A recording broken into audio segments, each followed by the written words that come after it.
Bismillahirrahmanirrahim. Assalamualaikum warahmatullahi wabarakatuh dan salam sejahtera. Nama saya Ahmad Fikri Azim bin Muhammad Arifin. Pada hari ini saya akan menghuraikan perkara yang berkaitan dengan SDG. SDG merupakan matlamat pembangunan lestari dan merupakan juga Sustainable Development Goals. Dalam SDG mempunyai 17 matlamat yang perlu dicapai oleh setiap negara yang menyertai PBB supaya negara masing-masing dapat mencapai keamanan bagi negara masing-masing secara mudah, secara khususnya dan secara amnya dapat mencapai keamanan secara global. Dan saya tertarik untuk menghuraikan matlamat SDG yang terakhir, iaitu kerjasama mencapai matlamat, di mana matlamat terakhir ini menghuraikan setiap negara perlu mencapai kerjasama antara pelbagai pihak supaya keamanan negara masing-masing dapat dicapai dengan mudah. Tanpa kerjasama, sesuatu perkara tidak akan dapat dicapai. Bagi pandangan saya, SDG yang terakhir ini merupakan tunggak kepada capaian matlamat-matlamat 1 hingga 16, matlamat-matlamat pembangunan lestari 1 hingga 16 itu, kerana kerjasama itulah akan mewujudkan kemudahan dalam mencapai keamanan sesebuah negara itu. Jadi, persoalannya bagaimana Malaysia dapat mencapai matlamat SDG yang terakhir ini. Yang pertama, rakyat dan kerajaan, pemimpin perlu membuang sikap pentingkan diri dalam diri masing-masing supaya keamanan dapat dicapai dengan mudah. Sebagai contoh, kita pergi kepada SDG matlamat SDG yang pertama, iaitu untuk membasmi kemiskinan. Jika dalam sebuah negara kita, iaitu Malaysia, masyarakat miskin tidak dibantu oleh kerajaan, tidak dibantu oleh orang-orang kaya, orang kaya tidak memberi dana kepada kerajaan untuk kerajaan membantu orang-orang miskin, pastinya kemiskinan ini sukar dibasmi. Jadi kerjasama itu perlu diwujudkan antara rakyat dan kerajaan supaya segala masalah dalam negara dapat diselesaikan.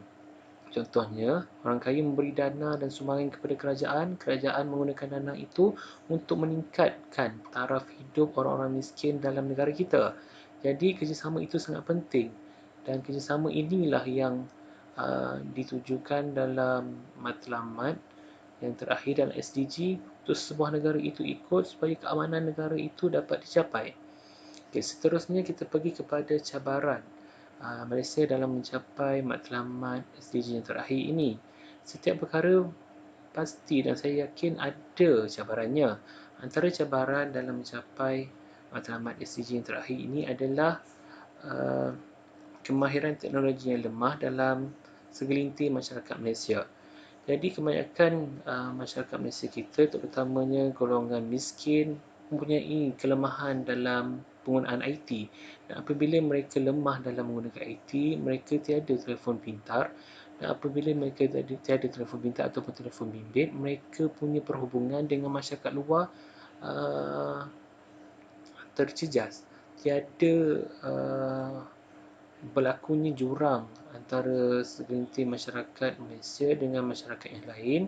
Dan di sini apabila berlakunya jurang ini menunjukkan bahawa kerjasama itu tidak wujud dalam negara kita.